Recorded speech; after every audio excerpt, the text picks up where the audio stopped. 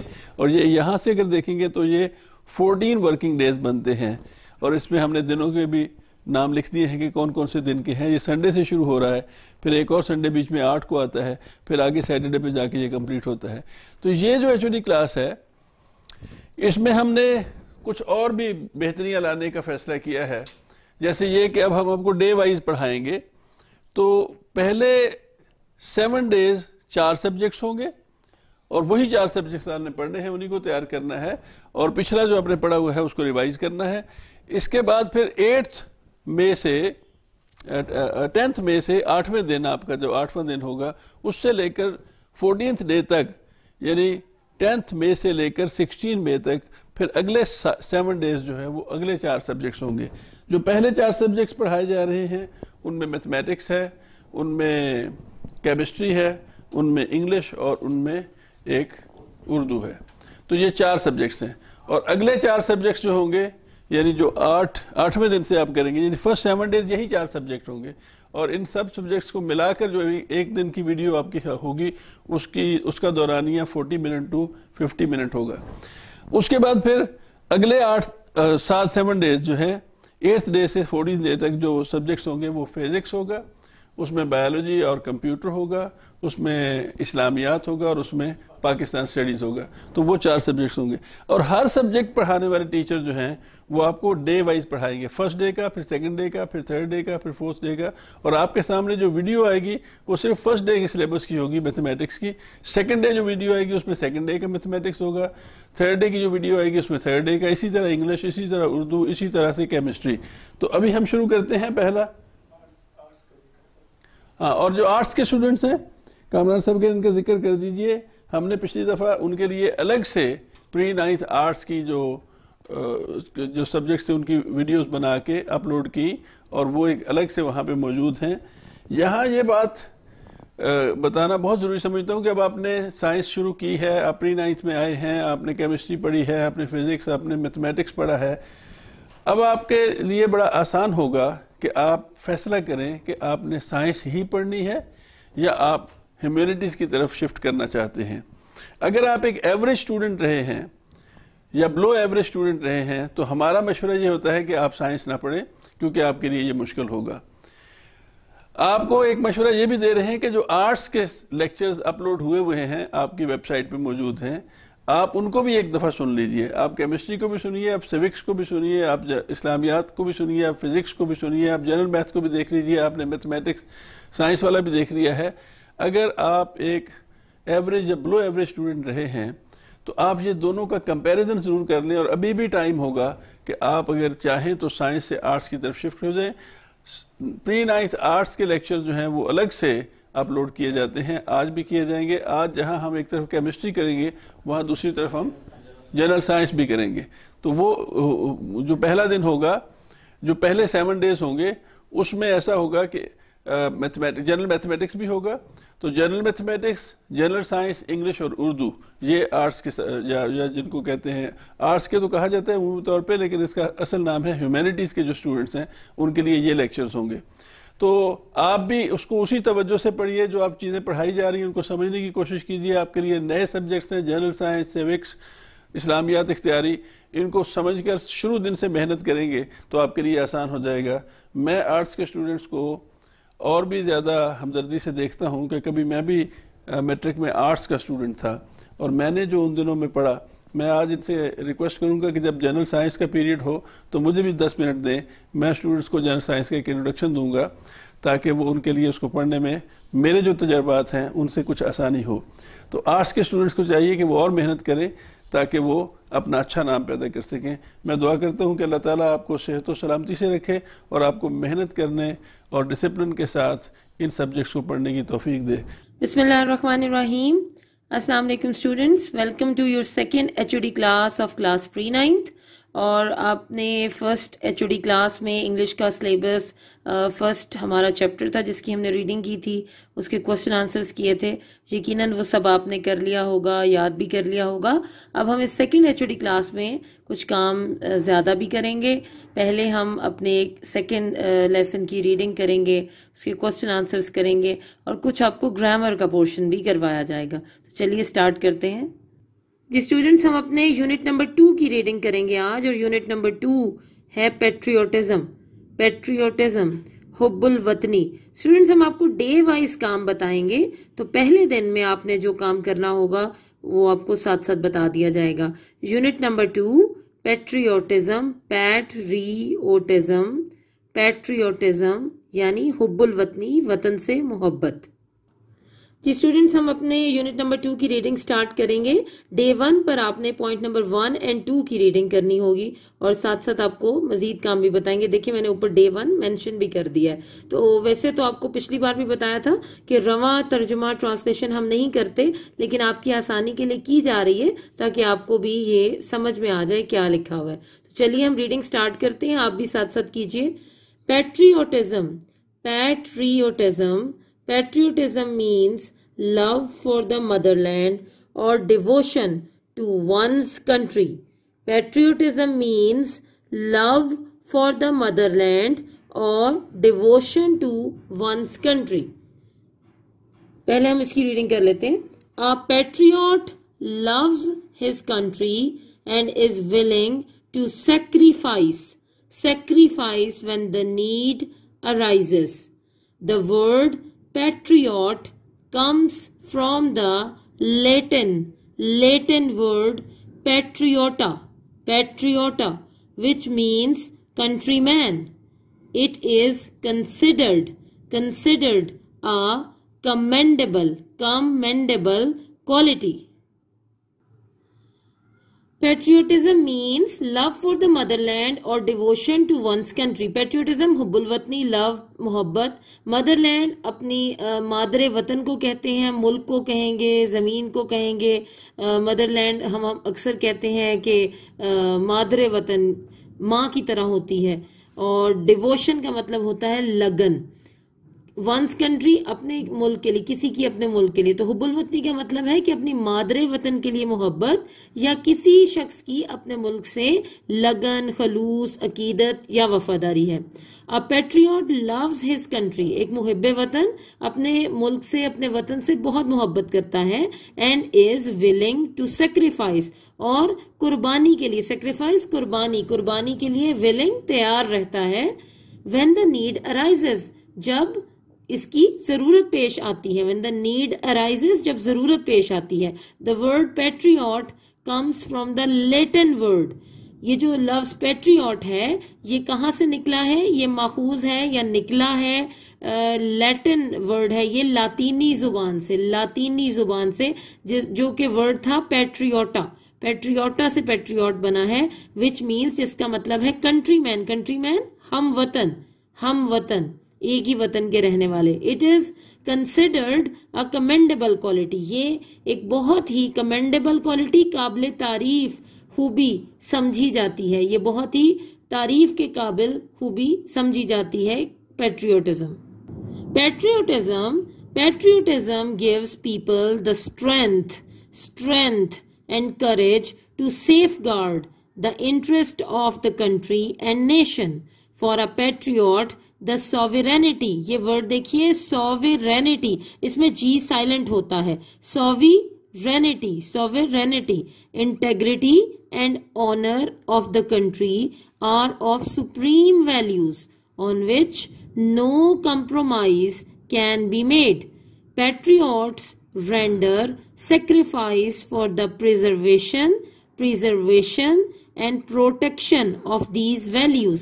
یہیں تک آج کے دن ہم نے ڈے 1 پر ریڈنگ کرنی ہے۔ اب میں اس کی ٹرانسلیشن کرتی ہوں۔ Patriotism gives people the strength and courage to safeguard the interest of the country and nation. یہ جو حب الوطنی ہے، حب الوطنی لوگوں کو طاقت دیتی ہے، ملک اور قوم کے مفادات کی حفاظت کرنے کی ہمت بھی دیتی ہے، طاقت بھی دیتی ہے اور حوصلہ بھی دیتی ہے، یہ جو حب الوطنی کا جذبہ ہے. فار اے پیٹریوٹ، کسی بھی محب وطن کے لیے، دا سوورینٹی، سوورینٹی کا مطلب بادشاہت ہوتا ہے، سالمیت ہوتا ہے، مطلب بادشاہت ہوتا ہے، آپ یہ کہہ سکتے ہیں خود مختاری کہہ سکتے ہیں، آزادی، بادشاہت. For a patriot the sovereignty, خود مختاری، انٹیگریٹی، سالمیت، and honour of the country, اور ملک کی عزت، آر آف سپریم ویلیوز، بہت ہی زیادہ اہمیت کی حامل اقدار ہیں، آن وچ نو کمپرومائز کین بی میڈ، جس پر کوئی سمجھوتا نہیں کیا جا سکتا. کمپرومائز، سمجھوتا. پیٹریوٹس رینڈر سیکریفائس، پیٹریوٹس جو ہوتے ہیں، محب وطن جو ہوتے ہیں، وہ اپنے قربانی کا جذبہ ہر وقت پیش کرتے ہیں for the preservation and protection of these values. Preservation کا مطلب تحفظ ہے، پروٹیکشن کا مطلب حفاظت ہے. تو ہم یہ کہہ سکتے ہیں کہ جو محب وطن ہوتے ہیں وہ ان اقدار کو قائم رکھنے اور ان کی حفاظت کے لیے قربانی دیتے ہیں اور ہر وقت قربانی کی پیشکش رکھتے ہیں. تو اسٹوڈنٹس، یہ پوائنٹ نمبر 1 اور 2 آج ڈے 1 پر آپ نے ان کو بار بار سننا ہے، ان کی ریڈنگ کرنی سیکھنی ہے، ان کے مشکل الفاظ کے میننگز بھی آپ کو آنے چاہیے. اب ہم آج ہی کے دن کے اگلے کام پر چلتے ہیں. جی اسٹوڈنٹس، یہ آپ کے اسٹینڈرڈ نوٹس ہیں، ان میں سے جو کوسچن آنسرز دیے گئے تھے پیٹریوٹزم کے، آپ کوسچن آنسرز نکالیے. جی اسٹوڈنٹس، ڈے 1 پر یہ جو پیٹریوٹزم کے کوسچن آنسرز ہیں، ان کے کوسچن نمبر جو یہاں پر 12 اور 13 سیریل نمبر میں لکھا ہوا، یعنی پہلے 2 کوسچنز، یہ میں آپ کو ان کے آنسرز پڑھاتی ہوں. آپ نے ان کو اپنی انگلش کی نوٹ بکس پر نوٹ کرنا ہے اور یاد کرنا ہے صرف پہلے 2 کوسچنز کو. What does love of our country demand from us? جی اسٹوڈنٹس، پہلے کوسچن کا آنسر ہے the love of our country demands from us the sacrifice of our time, property, and even life.